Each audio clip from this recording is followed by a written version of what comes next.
Bismillahirrahmanirrahim. Assalamualaikum warahmatullahi wabarakatuh. Perkenalkan, nama saya Ahmad Alfat dari kelas C dengan NIM 60900121074. Di sini saya akan mempresentasikan hasil tentang trees dan graph. Di bagian introduction, trees atau prefix trees adalah suatu pohon struktur data yang terurut yang menyimpan data array, biasanya string. Kata trees diambil dari kata retrieval, karena trees dapat menemukan kata tunggal dalam kamus dengan hanya awalan katanya saja.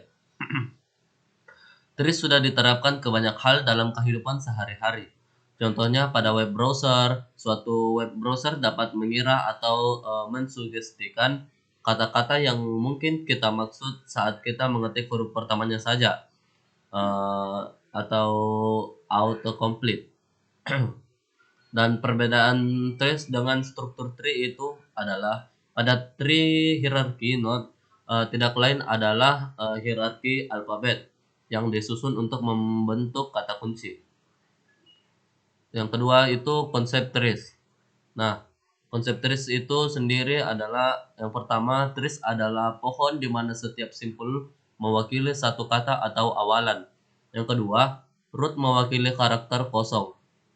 Dan yang ketiga, sebuah vertex yang merupakan key edge, jarak dari root memiliki awalan terkait panjang key. Yang keempat, biarkan A dan B menjadi dua simpul dari percobaan dan menganggap A adalah induk langsung dari B.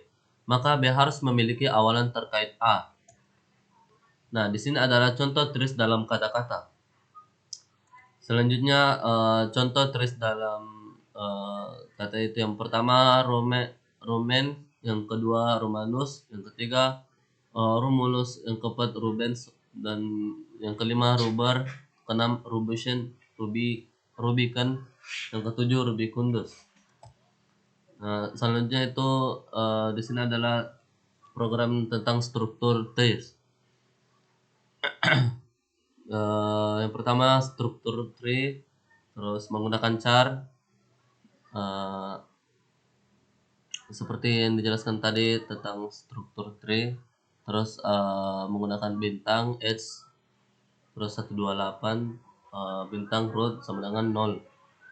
Nah, di bagian node-nya ini, char ini itu adalah karakter yang disimpan dalam simpul itu. Nah, yang di bagian simpul kata, yang di bagian kata itu adalah 1. Nah, jika ada kata berakhir di simpul ini, sebaiknya 0 sebaliknya. Nah, yang kedua itu untuk memasukkan kata ke dalam trace itu dapat menggunakan program seperti ini.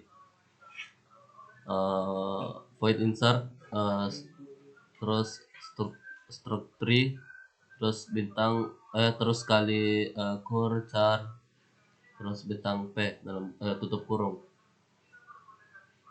seperti program ini. Nah, selanjutnya itu tentang trees versus graph. Nah, adapun perbedaan dari graph dan trees itu, yang pertama itu trees tidak terdapat cycle. Yang kedua itu graph tidak memiliki root. Di bagian graph ini adalah kumpulan noktah atau simpul di dalam bidang dua dimensi yang dihubungkan dengan sekumpulan garis sisi. Nah, graph dapat digunakan untuk mempresentasikan objek-objek distrik dan hubungan antara objek-objek tersebut. Representasi visual dari graph ini adalah dengan menyatakan objek sebagai nokta, bulatan atau titik atau vertex. Nah, sedangkan hubungan antara objek dinyatakan dengan garis edge. Nah, di bagian konsep graph itu terdapat banyak sekali struktur yang bisa dipresentasikan dengan graph, dan banyak masalah yang bisa diselesaikan juga dengan graph.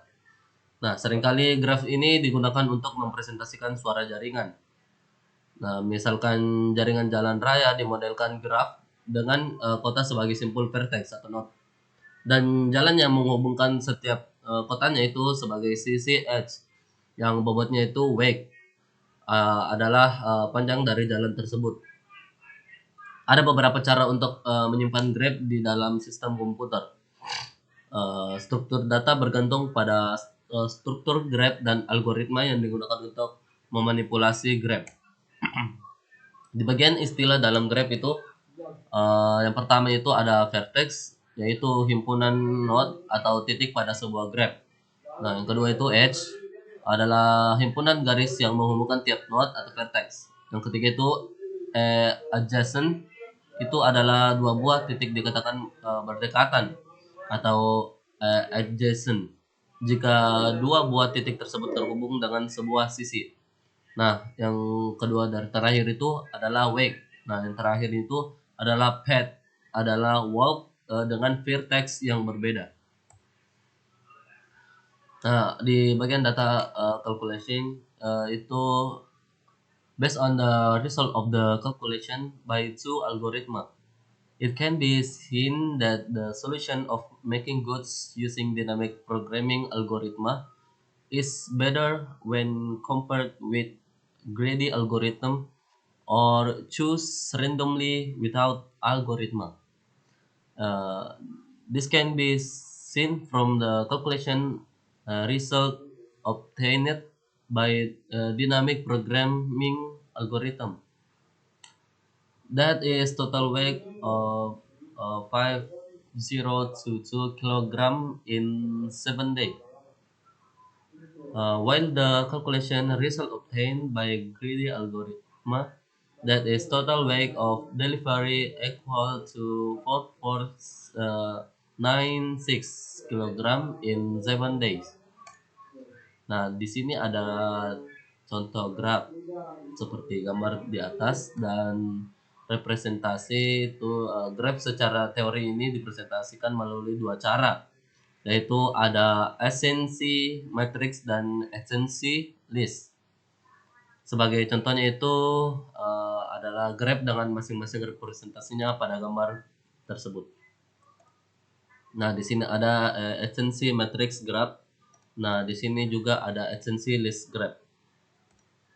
Mungkin di bagian selanjutnya itu saya akan tampilan di bagian codingannya itu seperti ini. Dan outputnya itu akan menunjukkan seperti gambar ini. Oke, mungkin sekian dari presentasi dari saya. Assalamualaikum warahmatullahi wabarakatuh.